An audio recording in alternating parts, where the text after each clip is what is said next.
Imagine a world where time bends to your will, where the very fabric of space could be twisted into knots at the flick of a switch.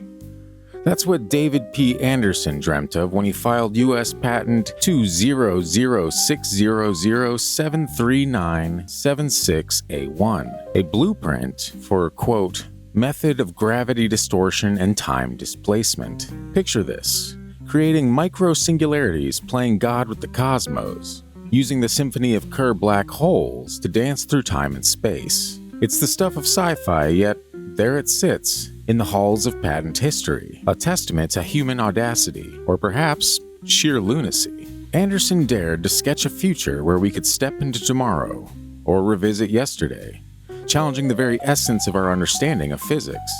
But here's the kicker: this patent never saw the light of practical day, remaining a whisper of what could be, a provocative thought experiment that makes us wonder, are we on the brink of the impossible, or just lost in the dreams of a mad scientist? Let's talk about it.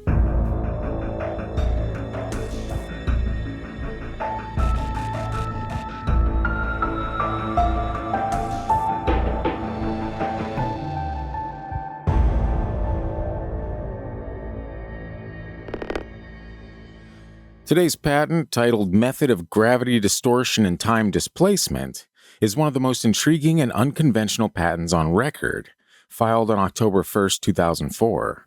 This patent application describes a theoretical method for manipulating space-time to achieve effects like time travel and faster-than-light travel by creating and using microsingularities. The method proposed involves employing sinusoidal oscillations of electrical bombardment on the surface of one Kerr-type singularity near another, leveraging the lens-Thirring effect and simulating conditions in a 2+1 dimensional anti-de Sitter space. This setup supposedly creates circular time-like geodesics, which are critical for the proposed time displacement and gravity distortion effects, adhering to the Van de Broek modification of Alcubierre's. What is this? What is this? You guys know me, right? I don't even know if I'm pronouncing half these words properly. Yet here, hey, send Scott over the geodesics and the Van de Broek's. Yeah, got it. Thank you. I'm just trying to convey information. I can't even pronounce the words. It's fine. The Van de Broek modification of Alcubierre's warp drive theory and Garoc's theorem on topology change in space-time. Hey, odds are every single one of the names that I just pronounced is incorrect. Look into it for yourself if it piques your curiosity. Apologies, I'm just a moron trying to I'm like Ron Burgundy over here, okay?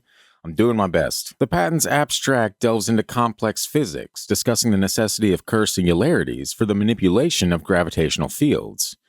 It mentions the use of these singularities to create conditions where space-time can be altered, allowing for topology changes that could theoretically permit faster-than-light travel without the propulsion methods we currently understand.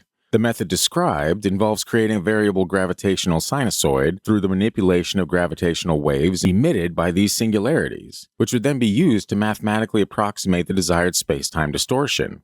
Everyone up on that? Yeah, did you keep up? Pretty basic stuff. I understand that most of you are probably familiar with all of, I'm not even going to try to repeat those words that I just said, but we continue either way. I'll try to get some stuff for the smarter folks out there in future episodes, but for now, bear with me. The inventor of this patent, David P. Anderson, is less known in the mainstream scientific community, but has made a name for himself in the realm of speculative physics and fringe science. Anderson holds a variety of patents, many of which explore unconventional theories in physics, particularly those related to anti-gravity time manipulation and alternative propulsion systems.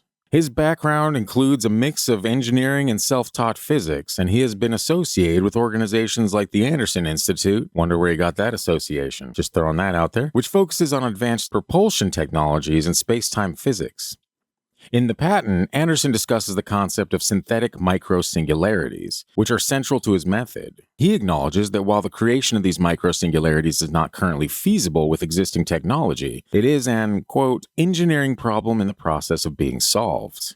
This acknowledgement points to the highly theoretical nature of the patent, which does not provide concrete methods to achieve the singularity creation, but rather sets a conceptual framework for future research or technological development. The patent further elaborates on the quantum physical aspects, diving into the nature of matter and energy at the Planck scale. Anderson's method suggests that by understanding and manipulating the frequency of matter, one could alter its interaction with space-time, leading to the creation of what he describes as, quote, warp drive systems without traditional propulsion.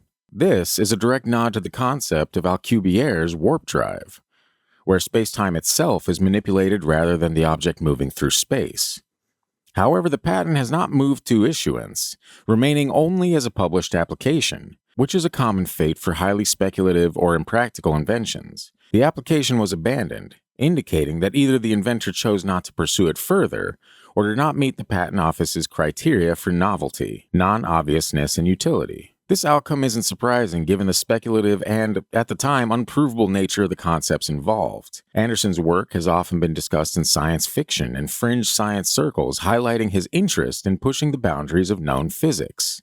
His approach has been to challenge current scientific paradigms, which has earned him both supporters and critics. Critics argue that his ideas lack practical implementation, while supporters believe he's exploring avenues of physics that conventional science has not yet dared to venture into deeply.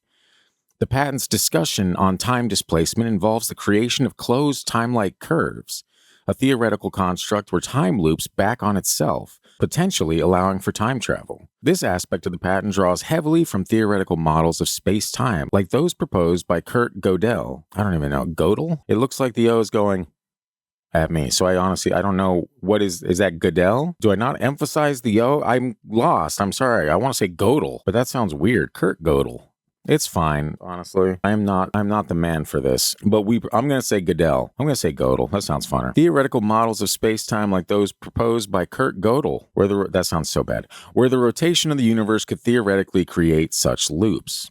However, these ideas remain purely theoretical in physics with no experimental evidence to support them. In terms of the patent's reception, it has largely been viewed as an interesting but impractical concept. The scientific community generally regards such patents with skepticism due to their speculative nature and the lack of empirical evidence or practical methodology. Hey, can we be fun? Can we just have some fun in the scientific community every once in a while? Does everything have to be so just downtrodden all the time? Oh, it lacks evidence. Oh, we don't talk about time travel. Fucking jeez, man. Always with this stuff. I can never escape it. It's always around me. However, the patent does serve as a testament to human curiosity and the drive to explore even the most outlandish possibilities in science. The detailed technical description in the patent includes mathematical and theoretical physics terms like quintessence, Van Stockham dust, and Gödel metric. All three of those sound pretty weird. Oh, I'm going to be honest. Okay, it's fine. Which are not commonly discussed in applied science, but are of interest in theoretical physics discussions about the universe's structure and behavior. This jargon might intimidate or intrigue readers, depending on their familiarity with advanced physics concepts. Hey guys, people that like spooky ghost podcasts, what is your familiarity with advanced physics concepts? Is it high? I reckon it's pretty high. That's why I'm doing this. Let's continue. The impact of Anderson's patent, if any, has been more cultural than scientific. It has contributed to the lore of speculative science and has been a topic in various media discussing fringe physics or alternative theories of gravity and time. It's a fascinating example for those interested in the intersection of science fiction and patent law, showing how far one can push the boundaries of what might be considered invention. Ultimately, this patent represents a journey into theoretical physics rather than a roadmap for practical technology. It serves as a reminder of the patent system's role in protecting and encouraging even the wildest of ideas, providing a space for intellectual exploration even when the immediate utility is not apparent. If you could manipulate time and space like Anderson proposed, where or when would you go first? Let me know in the comments below.